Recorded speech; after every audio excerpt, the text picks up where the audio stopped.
Thoth, God of wisdom.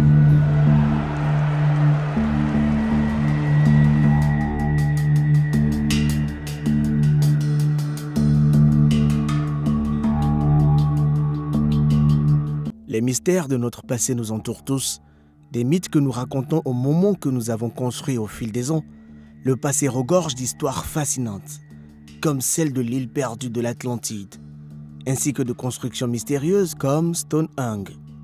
Notre intérêt pour ces énigmes a résisté à l'épreuve du temps, et le besoin que nous ressentons de mieux les comprendre nous entraîne encore plus loin dans le puits sans limite de la curiosité humaine.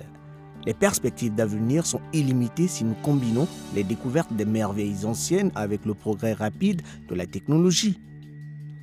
Ainsi, dans la vidéo d'aujourd'hui, nous allons jeter un coup d'œil à l'une des découvertes les plus récentes faites en Égypte, et elle va vous étonner.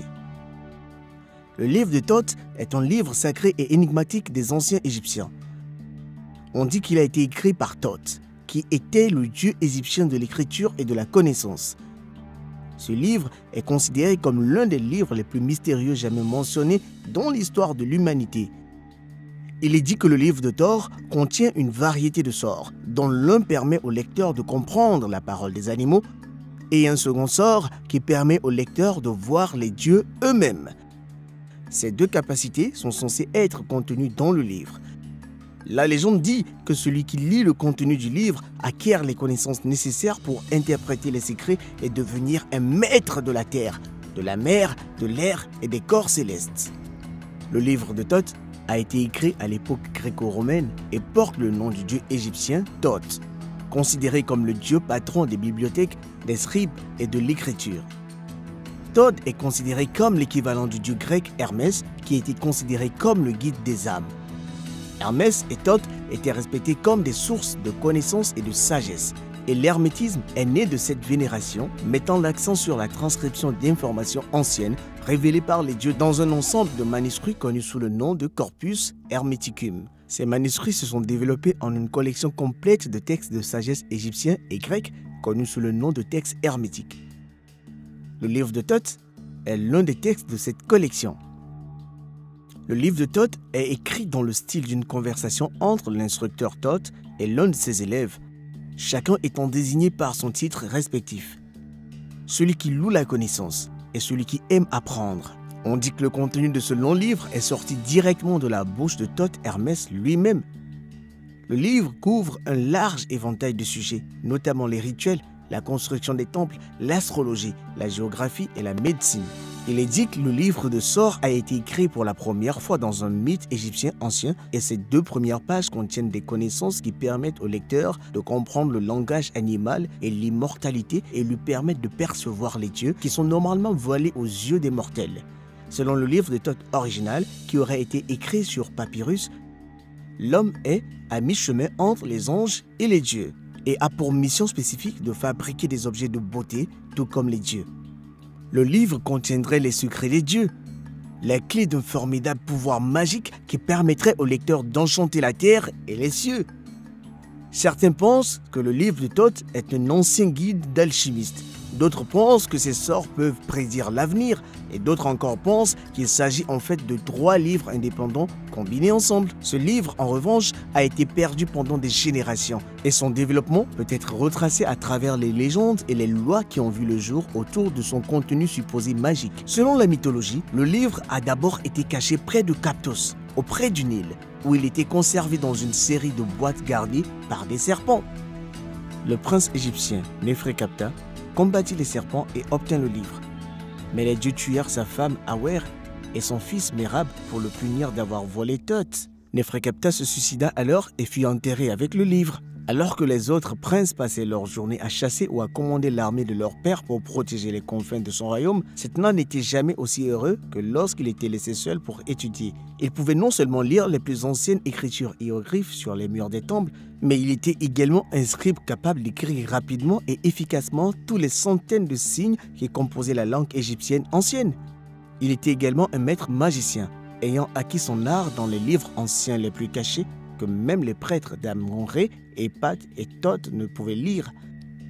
Un jour, alors qu'il parcourait les livres anciens écrits sur les deux faces de longs rouleaux de papyrus, il découvrit l'histoire d'un autre fils de Pharaon, plusieurs centaines d'années auparavant, qui avait été aussi un grand scribe et un aussi sage que lui, car Neferkata avait lu le livre de Thoth, grâce auquel un homme pouvait enchanter le ciel et la terre et connaître le langage des oiseaux et des bêtes. Lorsque Setna découvrit que le livre de Thoth avait été enterré avec Neferkata dans sa tombe royale à Memphis, il était déterminé à le retrouver et à absorber toute sa sagesse.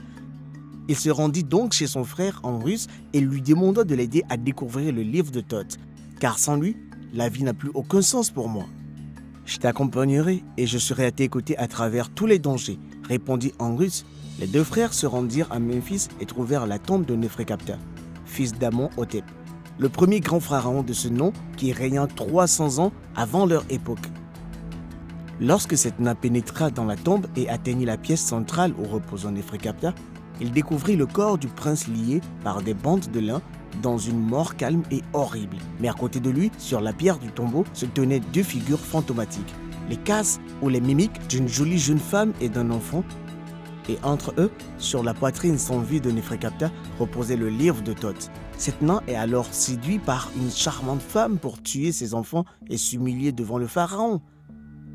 Setna ramène le livre dans la tombe de Neferkata, redoutant une nouvelle vengeance après avoir découvert que cet événement était une illusion créée par Neferkata. À la demande de Neferkata, Setna retrouve également les corps de la femme et du fils de Neferkata et les enterre dans la tombe de Neferkata, qui est ensuite scellée. Ce récit illustre la croyance égyptienne selon laquelle la connaissance des dieux n'est pas destinée à être saisie par l'humanité. L'occultiste Aleister Crowley est également l'auteur du livre de Thoth, qui comprend un jeu de tarot qu'il a créé. Crowley a déclaré que Thoth lui-même lui avait dicté le livre, et le livre comprend une carte de tarot que Crowley a conçue.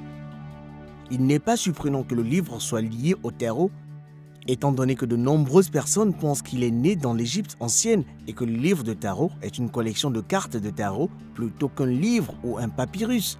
Un autre manuscrit, connu sous le nom de tablette d'émeraude de Thoth, aurait été traduit de telle sorte que son auteur pourrait être identifié comme n'étant autre qu'un prêtre roi nommé Thoth qui régnait sur la légendaire cité d'Atlantide. On prétend que ces tablettes existent depuis 36 000 ans et qu'elles continuent une procédure de fabrication de la pierre philosophale qui peut être utilisée dans le processus de transmutation. On suppose souvent que Thoth était un scribe des dieux, bien que certains affirment que les anciens Égyptiens pensaient que les dieux n'existeraient pas sans les paroles de Thoth. D'après certains écrits anciens, Thoth serait l'auteur d'un texte d'une immense importance biblique qui serait révélé par quelqu'un de sa lignée. S'agissait-il de références de l'ancien livre de Sor? On pense que le livre de Thoth est enterré dans la ville des morts aux côtés du prince Neferkata, mais aucun signe n'a encore été découvert. Certains disent qu'il se trouve sous les énormes pattes du Sphinx d'Égypte, tandis que d'autres pensent qu'il se trouve parmi les centaines de manuscrits de papyrus de l'ancienne Égypte en cours de traduction.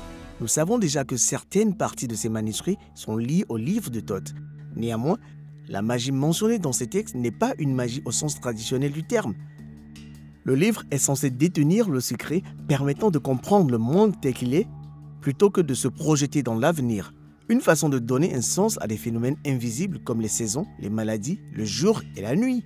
Ces anciens manuscrits font également référence au sort du livre de Thoth, mais il ne s'agit pas de sort magique, mais plutôt de prière. Les Écritures mentionnent toutefois que l'homme est à mi-chemin de Dieu, ce qui est conforme au conte.